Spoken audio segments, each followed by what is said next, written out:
अत्यंत महत्त्वाचे गौरव आपण केलेले आहेत. एक म्हणजे विशाल शर्माजी यांचा.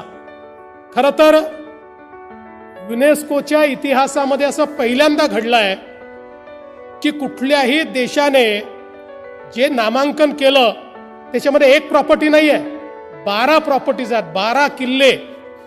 आणि हे 12 किल्ले युनेस्कोचे वर्ल्ड हेरिटेज साईट म्हणून, जागतिक वारसा स्थळ म्हणून त्या ठिकाणी त्याचं नामांकन झालं पाहिजे. अतिशय खडतर अशा प्रकारचा प्रवास होता. या प्रवासाकरता वर्षभर अनेक प्रयत्न त्या ठिकाणी करावे लागले. त्यांची टीम आली, आपली टीम गेली, आमचे आशिषजी शेलार त्या ठिकाणी आणि खारगेजींसोबत प्रदेशात जाऊन तिथे टेक्निकल प्रेझेंटेशन करणं असेल, या सगळ्या गोष्टी या ठिकाणी त्यांनी केल्या. आणि सगळ्यात महत्त्वाचं, हे जे नामांकन मिळतं हे वोटिंगने मिळतं, याच्याकरता मतदान होतं. त्यामुळे वेगवेगळ्या देशांचे मतं आपल्याला मिळवावे लागतात आणि 2/3 मतं मिळाल्याशिवाय आपल्याला हे नामांकन मिळत नाही.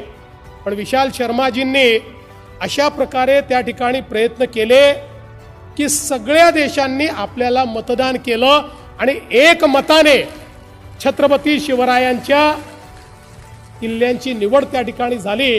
आणि म्हणून हा जो नव्याने छत्रपती शिवरायांच्या नावाने वारसा पुरस्कार आपण त्यांना दिलेला आहे, तो देखील मला असं वाटतं अत्यंत महत्त्वाचा आहे. आणि दुसरा पुरस्कार जो आपण त्या ठिकाणी खऱ्या अर्थानं जी संस्था किल्ल्यांची ओळख करून देते, त्या ठिकाणी गिर्यारोहणाच्या माध्यमातून आपला इतिहास, आणि त्याचसोबत केवळ इतिहास नाही तर आपल्या पश्चिमी घाटामधली बायोडायव्हर्सिटी असेल किंवा मराठवाड्यातले किल्ले असतील किंवा इतर भागातले सगळे किल्ले असतील, या सगळ्या किल्ल्यांचा इतिहास देखील आपल्यापर्यंत पोहोचवण्याचा प्रयत्न करते. आणि आपल्या नव्या पिढीला जुन्या इतिहासाशी जोडण्याचं काम जे करतात त्यांनाही आज आपण हा पुरस्कार दिलेला आहे. आणि म्हणून अशा सगळ्या पुरस्कारार्थींचं मी अतिशय मनापासनं या ठिकाणी अभिनंदन करतो.